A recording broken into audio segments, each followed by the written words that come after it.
Hello po, what violin brand do you recommend po for upgrading? 4-4, budget is around 10 to 15K. Okay, sorry, gabing-gabi. Akawi lang from gigs. Okay, first question is, why are you upgrading? Are you upgrading because your teacher wants you to upgrade?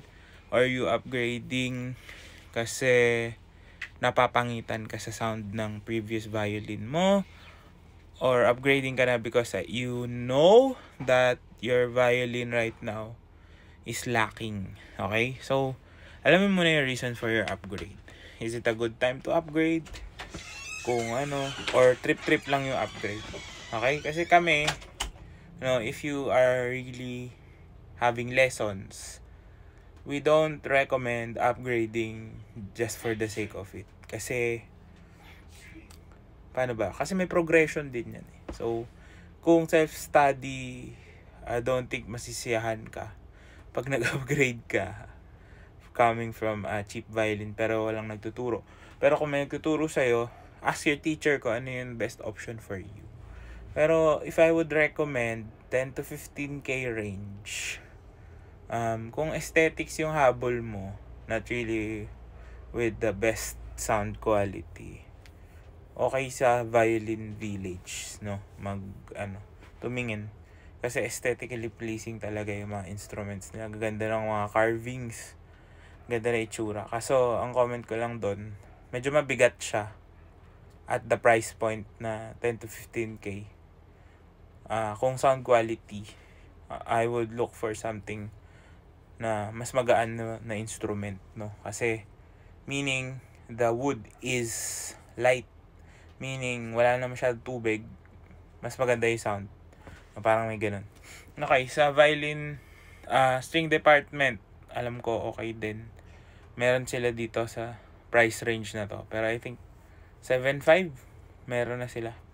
So, kung medyo tight budget mo, yun na lang muna yung kunin mo. Beginner violin din yun.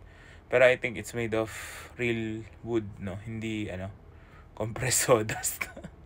Or plywood, yan. So, yun, yung mga mararecommend ko na stores na, because I've tried some of their instruments din. Sa iba, actually, pag ganito kasing, mga recommendations, it's best to have someone who knows, pasama ka, tapos testing. Kasi mas maganda ma-testing mo. Kasi iba-iba rin yan. Sa hilera ng 10K, baka may 10 violin doon. Iba-iba rin yung magiging sound niya. Kahit sabihin mong pare-parehas yung price point, iba-iba yung quality ng wood. Kasi ang wood, it's a living thing. No? Living thing yan. Hindi mo masasabi kung anong klaseng tunog yung lalabas sa kanya. May kanya-kanyang characteristics, bawat instrument. So, it's best to try out multiple instruments. And then, choose one that you're comfortable with, no? Kasi minsan, may iba lang ng konti din yung sukat by a millimeter or what. Naiiba din yung feel sa kamay, no? So, mararamdaman mo yun eh. Parang may connection. Diba? Pag mag-upgrade ka. Kasi medyo malaking na rin to. Malaki-laking investment na din ang 10K, no? So, you want to make the most out of that investment. Pero yun nga, balik tayo, if you are upgrading, find out the reason why you're upgrading.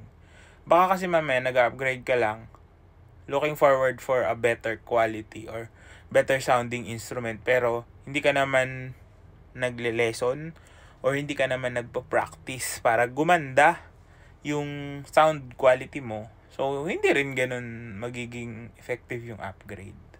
No? So, kung self-study, looking to upgrade, I think you should upgrade your skills first by having lessons. Kasi yun talaga. Yun lang ang sagot. Minsan, may mga students ako na 2,000 lang yung violin nila, pero malaki yung sound nila. Versus someone na they started with the more expensive instrument. Hirap na hirap magpalaki ng tunog or magpaganda ng sound. So, training. Doon kayo mag-invest. Maganda, syempre masarap tignan na kaaya-aya yung instrument mo, hindi siya parang pininturahan lang, 'di ba? Pero syempre, at the end of the day, it's your money. Do whatever you want. Pero yun na mga suggestion ko. Kung gusto mo gumanda yung tunog mo, don't blame the pana, blame the shooter. Okay? Wag yung instrumento yung i-blame. But focus on technique. Focus on what makes an instrument sound good. Ito ako mag-focus.